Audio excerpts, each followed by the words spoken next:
You ask Tiger to solve. This deals with linear equations with one unknown. The final result is x equals 7.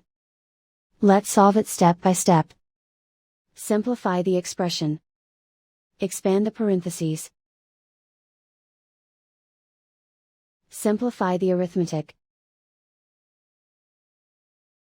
Group all x terms on the left side of the equation.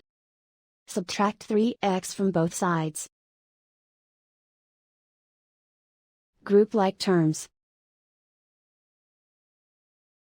Simplify the arithmetic.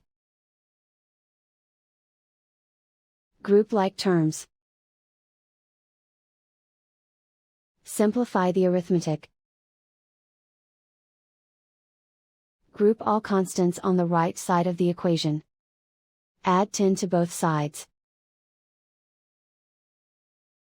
Simplify the arithmetic.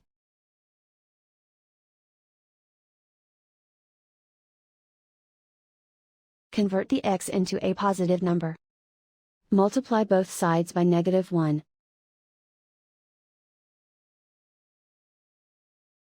Remove the ones.